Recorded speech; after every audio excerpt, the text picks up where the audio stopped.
Bienvenidas y bienvenidos a la serie de videos de la Red de Investigación Relacional del Taos Institute.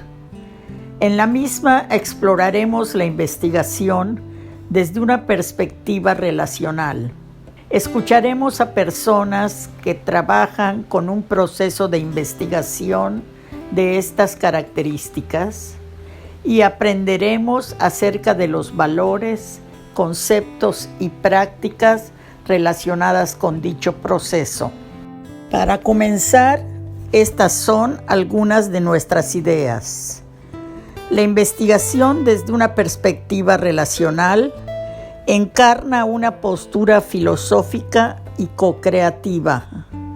Por lo tanto, no se trata de un método en sí, sino de una forma colaborativa de ser. Comprometerse desde esta perspectiva implica una respuesta ética al foco de la investigación.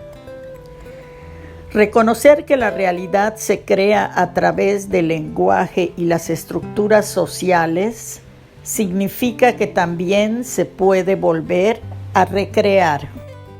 La investigación relacional es un proceso que está atento a relaciones e interacciones más amplias.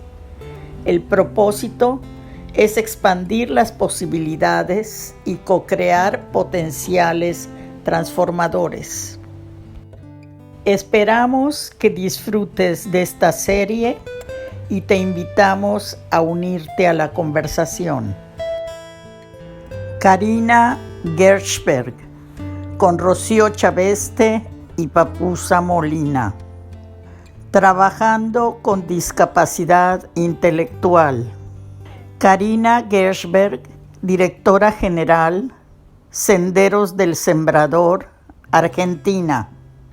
Hace 35 años, Karina trabaja con personas con discapacidad intelectual y grandes necesidades de apoyo, especialmente en la comunicación, desde un enfoque de derechos humanos para la plena inclusión. Facilita apoyos para que puedan ser protagonistas de sus vidas, sus voces sean escuchadas y sean incluidas en el diálogo. Karina, muchísimas gracias por haber aceptado esta invitación. Nos complace muchísimo el poder volverte a escuchar, cuando menos Papusa y yo, de lo que estás haciendo y bueno, compartirlo esto con todos nuestros colegas y amigos del Taos Institute y sobre todo de la red de investigación relacional del mismo instituto. Entonces, si pudieras de alguna manera primero presentarte un poco lo que haces y el trabajo precisamente del cual vamos a hablar, que nos parece a nosotras muy interesante y que seguramente a las personas que escuchen el video y que vean el video también les va a parecer muy interesante porque consideramos nosotras que el trabajo es único, es un trabajo muy arduo, pero sobre todo con una visión y una perspectiva de la manera en cómo escuchas, investigas, trabajas con las personas. Entonces, pues bueno, preséntate por favor para que la gente conozca y sepa de ti y lo que estás haciendo con tu equipo. Bueno, primero muchísimas gracias por la invitación. No pregunté mucho cuando me invitaron, dije, sí, claro, a charlar con ustedes, por supuesto que sí. Estoy en Buenos Aires, en Argentina, en Vicente López, que es una comunidad fuera de la ciudad capital, pero muy al borde para quienes no conozcan. Así que es casi como estar dentro de la ciudad de Buenos Aires. Y allí yo soy directora de una organización sin fines de lucro que se llama Senderos del Sembrador, que tiene 20 años de experiencia y que se fundó por un grupo de familias que tenían hijos e hijas con discapacidad intelectual. Hoy trabajamos con personas adultas con discapacidad intelectual y extensas necesidades de apoyo, especialmente en la comunicación. Esto es un desafío particular porque nosotros conversamos con personas cuya mayor dificultad está básicamente en conversar. por un lado. Y por otro lado, con las familias, que han sido tradicionalmente muy estigmatizadas, eh, muy, sí, estigmatizadas me parece que es la mejor palabra, que es, hay como un guión de cómo se es madre de una persona con discapacidad, y ese guión restringe mucho la vida de estas personas y de estas familias. Entonces, por un lado, y también de cómo ser una persona con discapacidad. Yo decía que trabajo con el licenciado Gustavo Rubinovich en muchas de estas actividades que hacemos, algunas como investigadora sola, pero muchas son con él.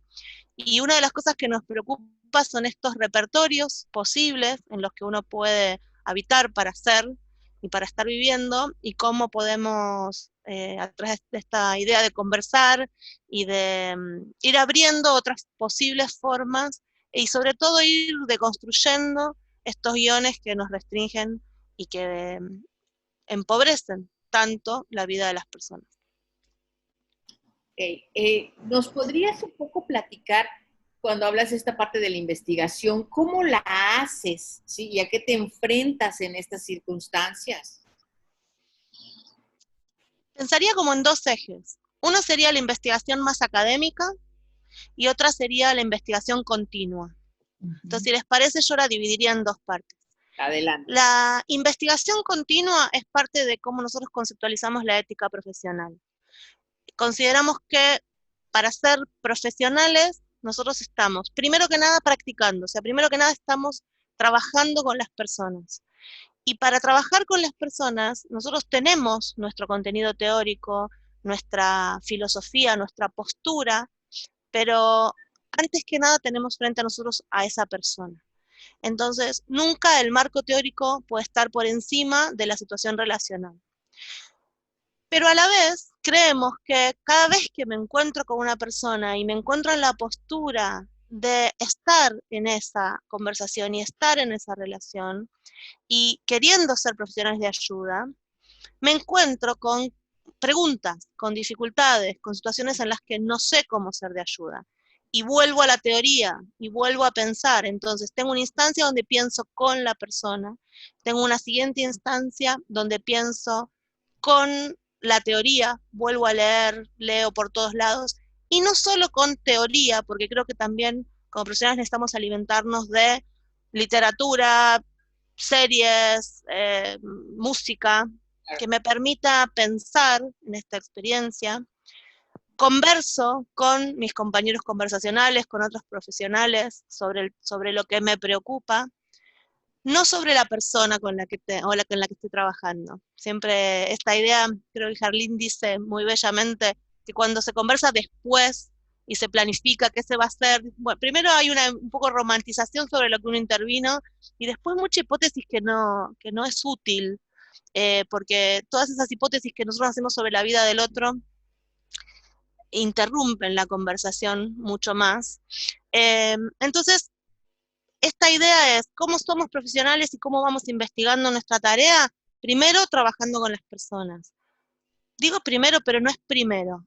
Esto es todo el tiempo simultáneo. No hay un orden. No es que primero hago una cosa y después hago la otra. Yo lo digo primero porque es más fácil denunciar. Entonces serían como todas acciones que van sucediendo en forma simultánea. El trabajo concreto con la persona, estar en el diálogo, escuchar, no solo estar en el diálogo, porque nosotros además, en lo que tiene que ver con las personas con discapacidad, trabajamos mucho en la idea de propiciar experiencias. Entonces, también generamos experiencias concretas, como irnos de viaje, o como un taller concreto en el que se hace algo, o acompañar a una persona al médico, o no sé, intervenciones concretas, digamos, donde uno pone el cuerpo más allá de estar en el diálogo. Leer, seguir estudiando todo el tiempo, seguirse formando, todo el tiempo seguir conversando con los compañeros y compañeras conversacionales, y además escribir, porque nos parece que esa es la otra parte que también va como concretizando tus ideas y tu pensamiento. Esa es lo que sería para nosotros la investigación en la práctica, y que no está en nada dividida de nuestra acción de intervención, digamos. No me gusta la palabra intervención, pero no se me ocurrió una mejor. Y decías de una segunda investigación. Y lo segundo es que estoy en una investigación formal en la academia para mi título de doctorado en sociología. Y ahí el recorrido mío es distinto porque yo entré a la situación académica eh, haciendo lo que todo el mundo hace. Es un poco extraña mi postura porque yo soy primero que nada una persona que trabaja con personas, no soy de la academia. La mayor parte de los doctorandos son gente que hace carrera académica y que toda su actividad es estudiar, acreditar, escribir, publicar y tener acreditación. Y docencia, yo tengo docencia, pero solamente en posgrados y en algunos lugares, no sistemática, no todo el tiempo. Entonces, bueno, mi interés por seguir estudiando me lleva a seguir buscando acreditaciones. Perdón. Pero no es por la acreditación en sí, sino por esta intención de seguirme nutriendo, seguir aprendiendo, por una idea muy básica, que yo pienso que cuanto más sé, más puedo ser de ayuda, aún cuando la idea es la postura del no saber, cuando me reúno con la persona, ¿no? Digamos, pero no creo que haya ninguna incompatibilidad entre estas dos ideas. Con estas ideas me voy al doctorado con la idea de investigar sobre la situación de las personas, de las familias con personas adultas con discapacidad intelectual, que es un tema que a mí me preocupa mucho, porque yo creo que ahí hay toda una situación bastante compleja, muy invisibilizada, que tiene un montón de aristas, que tiene la arista del cuidado, del trabajo de cuidado no remunerado, de la feminización del cuidado, de la violencia de género incluida. Entonces, digamos, hay un montón de áreas. No es que solamente trabajo en discapacidad intelectual o que, sino, sí, trabajo en discapacidad intelectual y soy muy consciente de cómo se entrecruzan todas estas ideas en este colectivo. Cuando ingreso, hago, por supuesto, todos mis seminarios que corresponde cursar. Para los que no tengan la experiencia, cuando uno cursa un doctorado, primero tiene que cursar una serie de seminarios y con su proyecto de tesis empezar formalmente el proyecto de tesis, pero es un proceso muy largo. Yo llevo más de 5 años, solo el cursado lleva 2, 3 años. Empiezo a profundizar en todas las ideas dialógicas hace unos años atrás, que no venían de mi formación previa.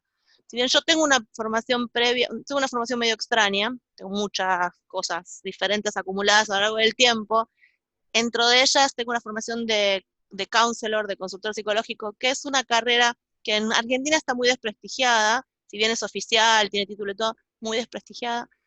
De esa carrera traigo mucha formación sistémica y mucha formación en el enfoque centrado en la persona, pero a las ideas dialógicas llego hace unos años. Pero cuando llego hace unos años es como llegar al hogar. Yo tengo esa sensación, como decir, ¡ah! Esto me faltaba. Esto tiene sentido. ¿No? Sí, porque además sí, por supuesto, sí había leído a Bakhtin, sí, por supuesto, había leído a Wittgenstein, pero me faltaba como esto que viene llegando con estas nuevas lecturas, por supuesto, Harlin, Gully, Jan Schotter, bueno, todo esto ustedes ya saben. Con lo cual, se me produce un quiebre también, porque yo ya venía con toda mi investigación, venía haciendo mis entrevistas, por supuesto, venía con una perspectiva constructivista, venía con la metodología, con ground theory, con la teoría fundamentada, entonces ya venía pensando que la teoría no podía venir primero. Nadie viene de un huevo, no es que pasa, uno dice, yo venía como muy empirista, no venía muy empirista, pero cuando yo me empiezo a encontrar, hago unas entrevistas, ok, yo digo, esto no es lo que yo escucho cuando hablo con las personas, entonces empiezo a buscar otras formas de hacer entrevista. Verdades de perogrullo. Es claro que de acuerdo a lo que yo pregunte es lo que voy a encontrar, por supuesto, pero a veces eso queda tan disimulado. Empiezo a hacer otro tipo de entrevistas y por supuesto en estas otras entrevistas que no tienen mucho truco más que tener, o no menos, que tener esta postura. A mí me gusta mucho cuando Harlin habla de anfitrión invitado y entonces estar habitando ese espacio donde uno entra con mucho cuidado en la vida del otro.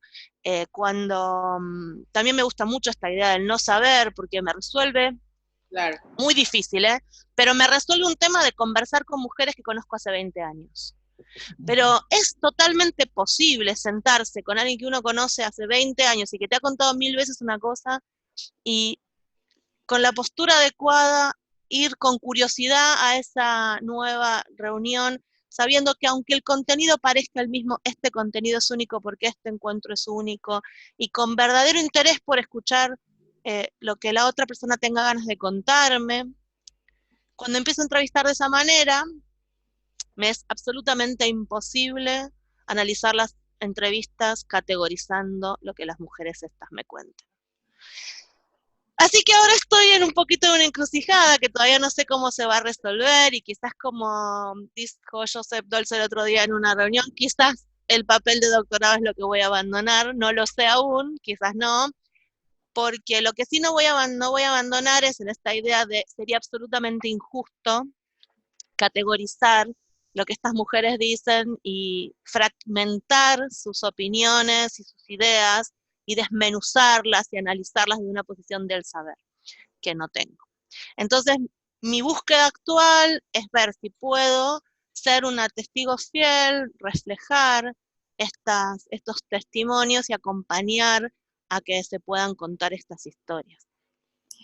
Karina, déjame preguntarte una cosa que creo que para la gente que nos pudiera estar escuchando en un momento dado es, seguramente se está haciendo muchos cuestionamientos, muchas preguntas acerca de esto y que se pueden estar encontrando en una situación similar. ¿Cuáles para ti han sido las diferencias más grandes que encuentras entre el trabajo académico y el trabajo de la investigación prácticamente cotidiana que estás haciendo en tu trabajo diario, en tu trabajo profesional? ¿Cuáles podrías decir que son las diferencias más importantes? Y lo que a ti te da que aunque lo has dicho de una manera o de otra, lo que te marca más para poder cuestionarte tu propio trabajo de doctorado. A riesgo de meter la pata de manera tal que nunca obtenga mi papel, la mayor dificultad que encuentro es que estas ideas no tienen una, ¿cómo se dice?, una pertenencia, una relevancia académica en las universidades en las que me estoy moviendo o en la universidad en la que estoy. Y por lo tanto, no se comprende, es muy difícil que se comprenda qué es lo que estoy planteando metodológicamente, y hay una como desvalorización, ahí está. Hay una desvalorización por desconocimiento, porque hay, como son ideas que no son las que son hegemónicas, ahí está. Digamos, al no ser las ideas hegemónicas que están manejando la situación, cualquier otra idea que esté por fuera se desprecia a priori, con una idea de, bueno, pero esto no, pero vos tendrías que hacer esto otro. Entonces, la mayor dificultad es una dificultad casi administrativa, digamos, es decir, y además algo que es cierto, cuando uno entra a acreditar en una institución, lo que sea, en general obtener un título no tiene tanto que ver con haber aprendido, sino con responder lo que te piden y la forma en la que te piden que lo respondas. Yo soy un poquito, tenía una palabra que el otro día hablaba con Lino, es que es irreverente por naturaleza. Entonces, para mí lo más fácil sería, bueno, yo ya tengo todas las entrevistas, tengo encuestas, entrevistas, lo que sea, te las categorizo con el software Atlas TI, que también hice los cursos y los sé manejar, las categorizo, se quedan todos tranquilos, pero éticamente yo no puedo hacer eso, porque eso ya no tiene nada que ver conmigo. Entonces, la pregunta que me hiciste es difícil y balbuceé un rato, pero si tuviera que decir cuál es la mayor dificultad, diría, es un problema entre que no estoy pudiendo resignar lo que yo creo que debo hacer en pos de hacer lo que me piden que haga para obtener una acreditación. Entonces estoy tratando de dar la pelea amorosa, porque tampoco es que no me estoy peleando con nadie, de decir, esto no está mal hecho, y es investigación. Hay un texto que tiene Jarlín, creo que está en el libro que tradujeron ustedes, sobre Conversaciones Interrumpidas, sobre la investigación y los mitos de la investigación. Y Jarlín lo explica tan fácil. ¿No? Es esta idea de decir, la investigación no es algo que solo pueden hacer las personas que están en la investigación. De hecho, personalmente pienso, y lo he dicho en una charla que me invitaron hace poco, lo he dicho públicamente, que se esfuerce en grado e incluso en algunos posgrados a investigar a gente sobre temas que desconocen absoluto y que entonces hay cantidad de personas reinventando la pólvora y escribiendo sobre temas con una liviandad tremenda y produciendo pseudo contenido, porque después son un montón de papers y publicaciones y esta carrera por publicar, etcétera. Y que eso sea investigación, y que en realidad la investigación no es algo que tenga que ser después de que sucedió, que la investigación puede ser algo que está sucediendo mientras uno lo está haciendo, que otra cosa central que hoy estoy discutiendo en esta situación académica, pero que no la voy a abandonar de ninguna manera, y es la idea de objeto de estudio y un objeto de estudio separado de mí. O sea, primero es imposible. La pretensión de la objetividad en las ciencias sociales es como, es absurdo. No, no puede haber objetividad. Lo que sí puedo hacer es muy honesta al explicitar mi postura y a explicitar mi participación en esa relación. Pero del momento en el que yo hago una entrevista con alguien, eso ya condiciona como de otro modo. No sé, siento que no paro de hablar, chicas, perdón. No, pero conforme ibas hablando, me quedaba yo pensando en estrategias. Es decir, creo que la pregunta tal vez sería, ¿qué tanto me interesa tener este título que a fin y a cabo está dentro de la modernidad? Entonces, ¿cómo traducir algunas cosas que sean lo suficientemente aceptables para la modernidad? Luego entonces pueda yo conseguir el título sin abandonar aquello que fundamentalmente en mi práctica diaria es importante y desde una ética relacional.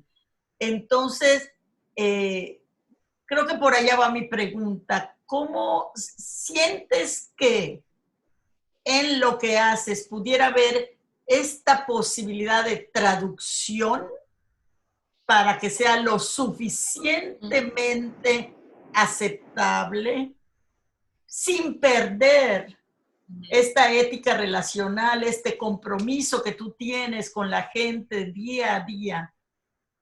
¿Tú qué piensas? Will see. Veremos. No lo sé. La verdad es que no lo sé. Primero porque me pregunto cada vez más sobre la distancia entre el contexto de producción del conocimiento y el contexto de divulgación del conocimiento y qué tanto me importa entonces algunas cuestiones. Voy a traducir eso porque no sabemos quién está mirando, ¿no? Pero el contexto de producción del conocimiento es dónde se produce, cómo se produce ese conocimiento, en qué situación. Y estamos hablando de la academia.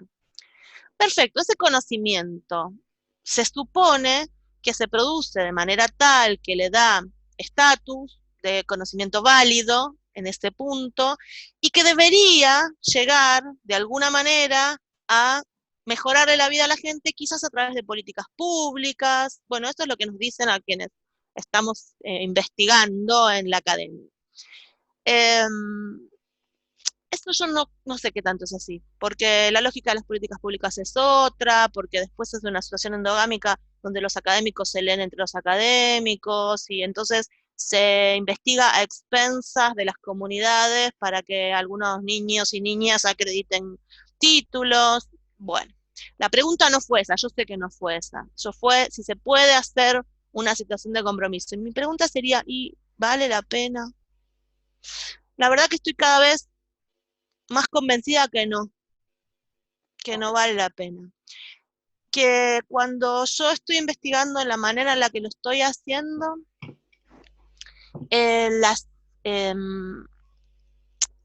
no hay distancia entre el contexto de producción y el contexto de divulgación. porque estoy investigando en conjunto, es una co-construcción. Además, lo que escribo siempre, todo el tiempo, se los doy a las personas que son protagonistas de historias, les pregunto por lo que piensan de forma genuina, porque mucha gente entrega lo que hizo, etcétera. Y estoy absolutamente abierta a que se modifique ese material, que se produzca después de eso, etcétera. Em, y nosotras sabemos que cada conversación que tenemos ya tiene un impacto. Claro. Entonces, quizás si esa persona con la que yo hablo va a tener un tipo de conversación conmigo que va a tener ya una consecuencia.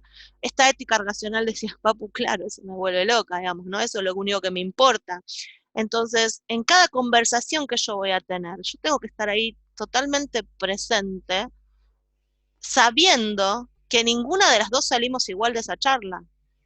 Y muy consciente entonces de la responsabilidad que implica ese momento.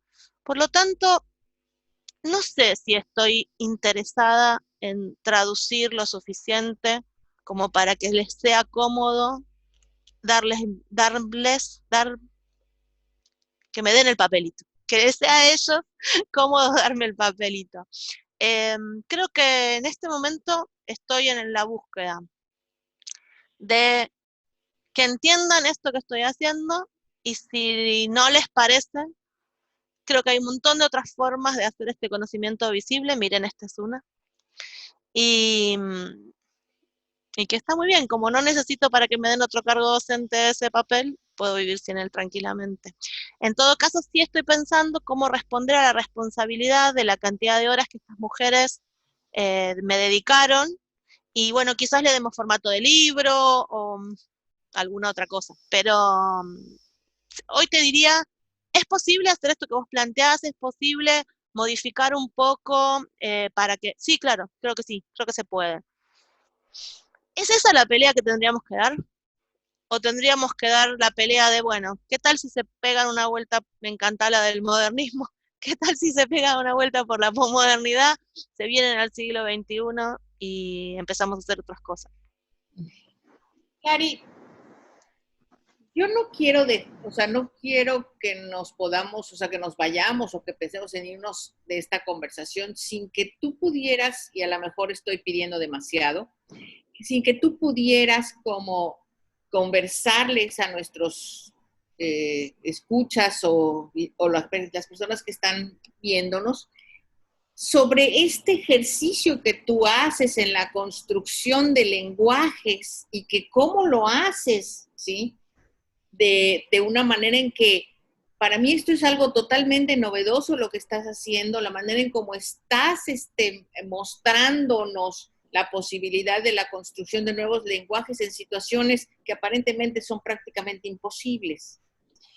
Esto es una de las cosas que Papusa y yo nos hemos estado conversando acerca de tu trabajo y de cómo logras esto y cómo vas haciendo esta investigación en la práctica cotidiana con la gente que trabajas, con las familias y no para ellos o por ellos, ¿no? Sino entonces, no sé si pudieras conversarnos un poquito sobre esto y a lo mejor te digo, me estoy metiendo en algo que, no, pero creo que este trabajo tuyo, cuando menos desde lo que Papusa y yo hemos conversado, es algo que nos gustaría que otras personas conocieran y que entendiera, o sea, y que pudiéramos como seguir más adelante teniendo un diálogo sobre esto, ¿no? Entonces, no sé, ¿qué te gustaría compartir de este trabajo que tú haces en esta investigación cotidiana?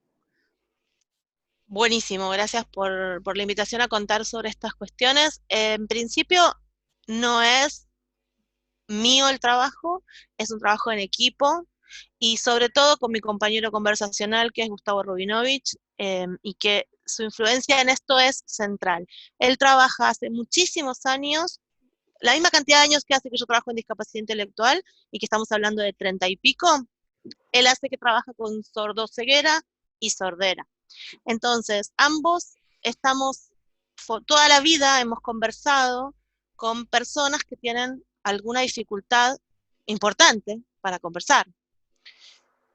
En principio, te diría que la clave sería, es una ventaja, porque conversar con personas que no utilizan un lenguaje verbal convencional, fluido, me obliga a estar todo el tiempo haciendo algo que cuando hablamos con personas que sí lo tienen, teóricamente debemos hacer, pero lo olvidamos.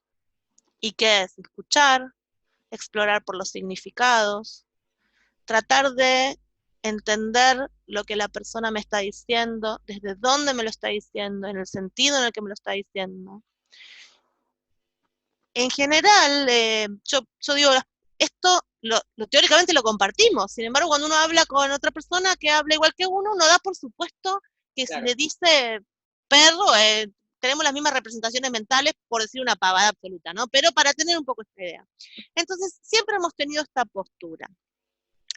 En lo que tiene que ver con discapacidad intelectual, que es más mi especialidad, hay varias cuestiones. Primero, el modelo médico rehabilitatorio, muy modernista, o sea, por excelencia, busca que las personas se normaticen.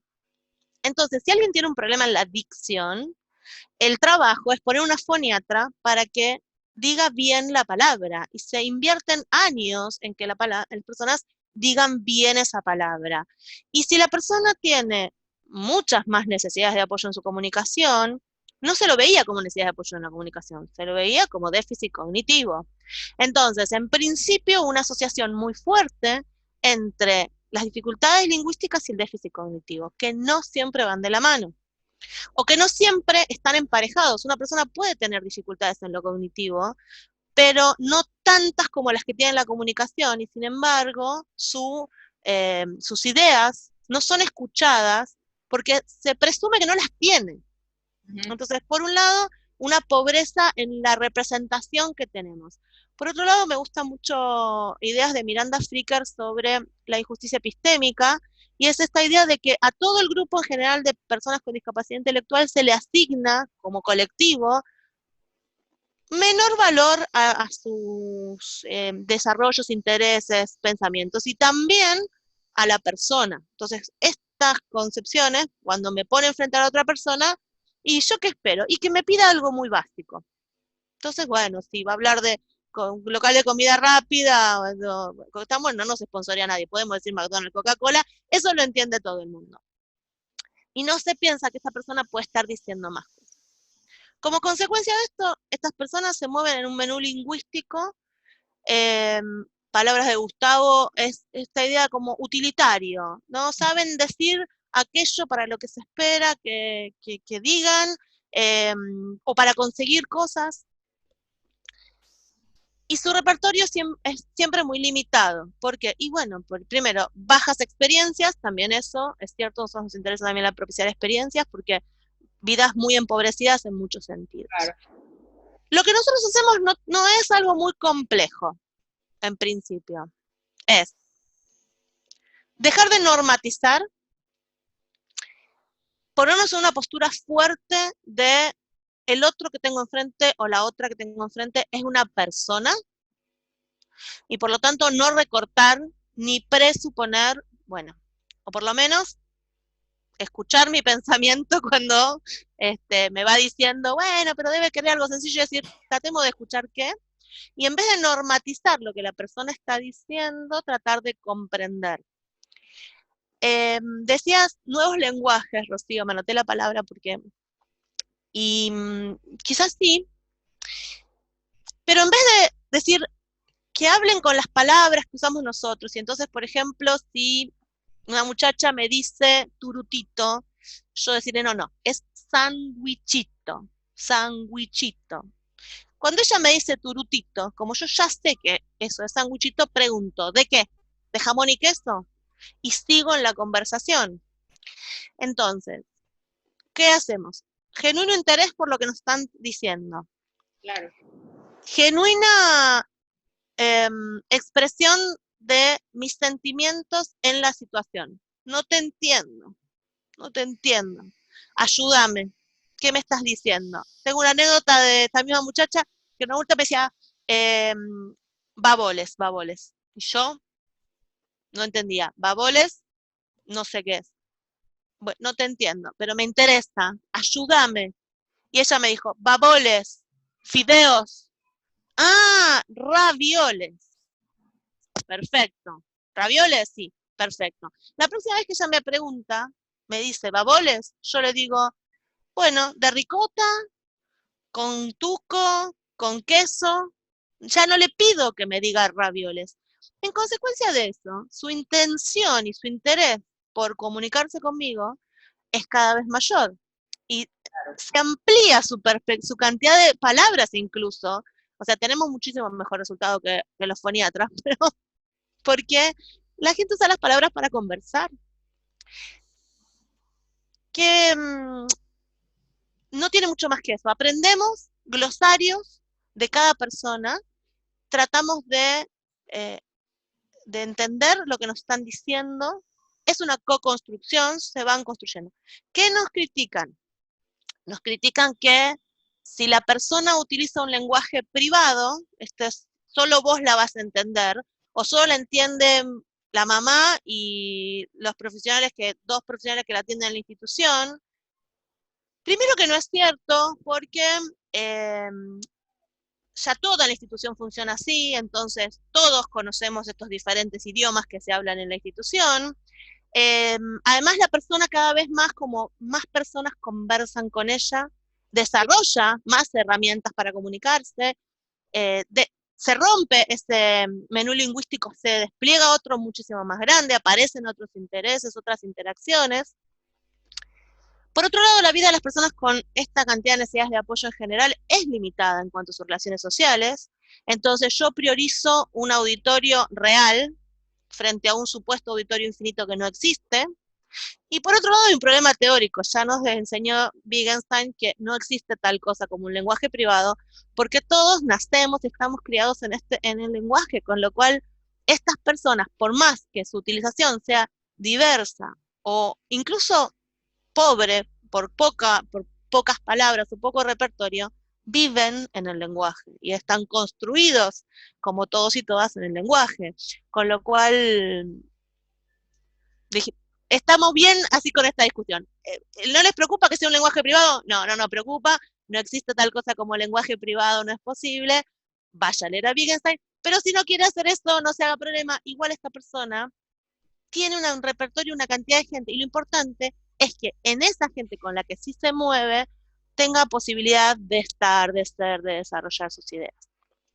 Yo pensaba un poco en los lenguajes locales o en las conversaciones locales que de repente tenemos y sobre todo en los significados tan locales que tenemos en una conversación y que no necesariamente el significado de las palabras en esta conversación va a ser la misma que en otras, ¿sí?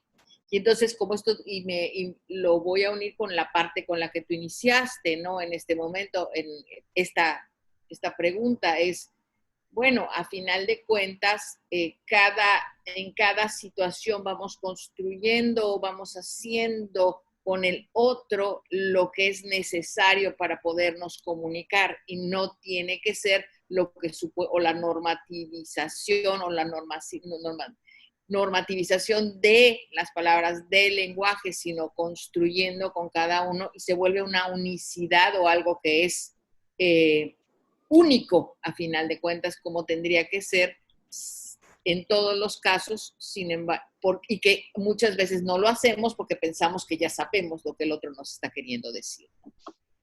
No sé, Papu, sí. Yo pensaba más o menos, mi pensamiento, mi reflexión iba por ahí, ¿no? Y bueno, siempre a mí me gusta, sobre todo cuando estamos llegando al final de estas conversaciones en cuestión de tiempo, preguntar ¿cuál piensas en el mundo ideal? ¿Cuál sería tu aporte a dos áreas o en dos ámbitos? Uno sería en el ámbito de la política pública en relación a los problemas, por llamarlos de una manera englobada, de discapacidad, ¿no? Gente que trabaja con otras gentes que tienen una movilidad limitada, un lenguaje limitado, una comprensión limitada en cuanto a la normalidad. Entonces, por un lado, ¿qué piensas en ese ámbito? Y luego, la segunda, también como para cerrar, ¿qué piensas que recomendarías o compartirías con otras gentes que están haciendo este trabajo difícil dentro de la academia de la investigación relacional, ¿no? Para ir cerrando como los dos grandes temas que tocamos durante la conversación. Ok, fácil. Políticas públicas. Primero, que cuando utilizo la denominación persona con discapacidad, lo hago desde una categoría de empoderamiento, pensando en la Convención de los Derechos de las Personas con Discapacidad desde una perspectiva de derecho, diciendo que hay un grupo de personas que por su situación o condición constituyen un grupo especialmente vulnerabilizado en cuanto al ejercicio de los derechos. Creo que entonces en lo que tiene que ver con políticas públicas tenemos que seguir trabajando para que todas las personas tengan acceso a todos los derechos humanos básicos fundamentales y lamentablemente las personas con discapacidad usualmente tienen vulnerado uno o varios de esos derechos más fundamentales. El área en el que yo trabajo, además, discapacidad intelectual, atravesado por conceptualizaciones. Acabamos de escribir un artículo que se llama Precluidas. Acabamos con Gustavo de escribir un artículo que lo que estamos planteando es que hay personas que ni siquiera están en la discusión de la exclusión, están excluidas antes de esa discusión.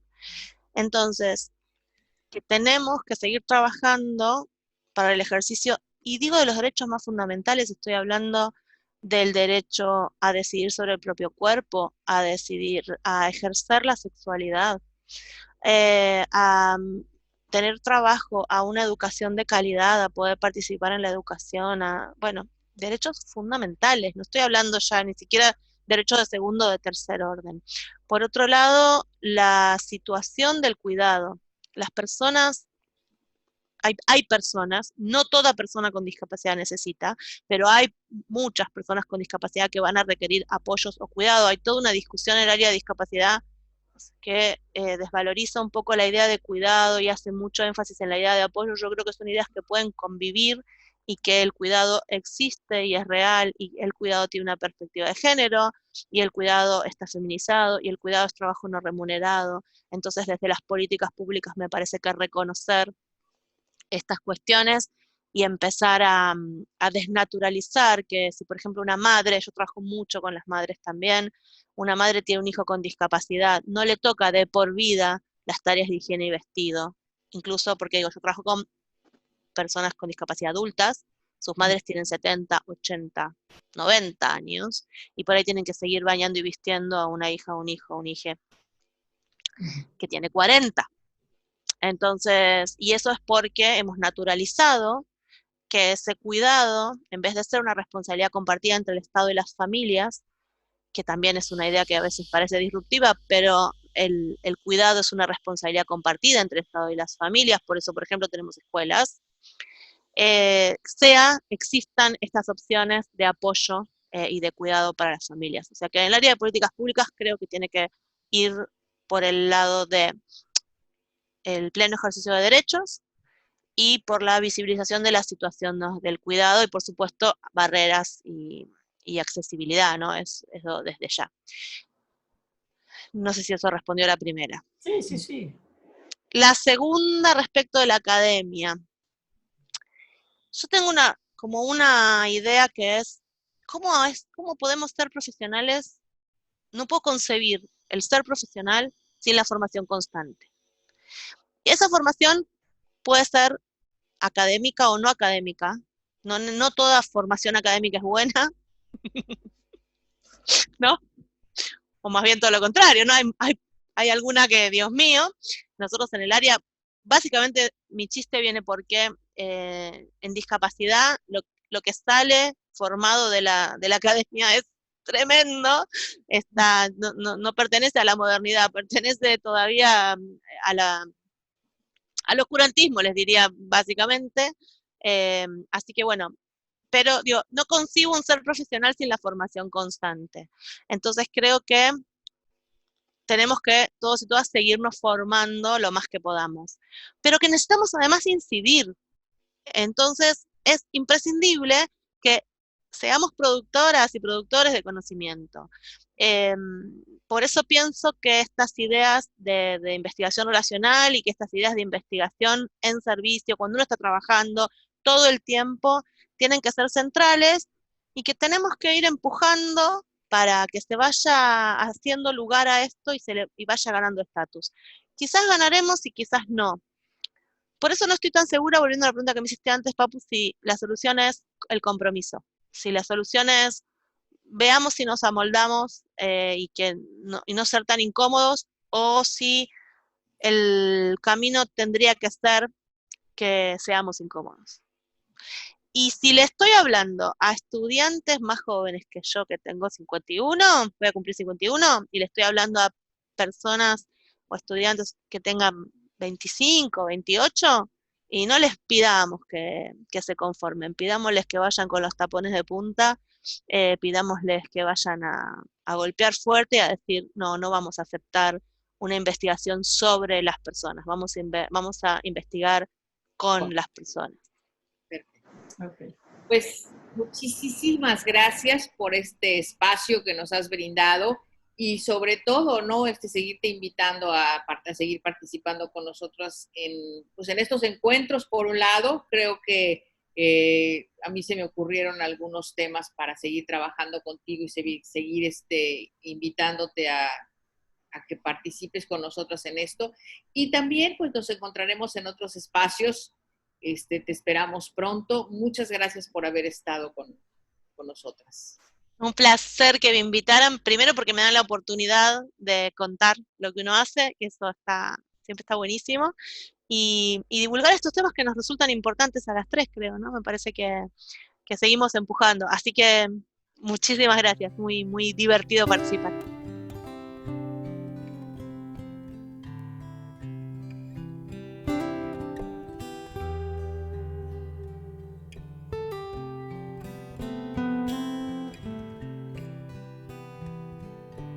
Por favor, únete a la conversación.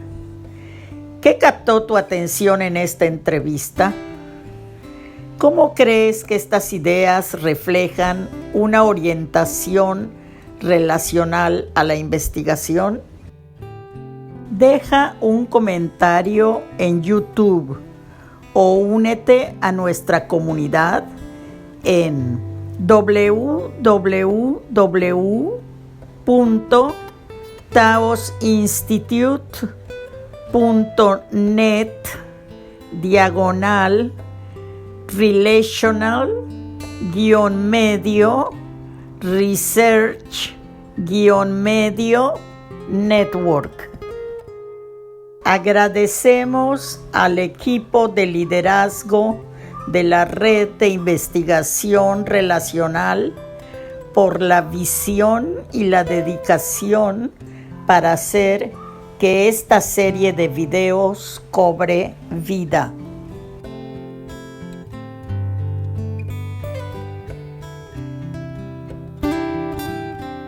Este video fue presentado por el Taos Institute.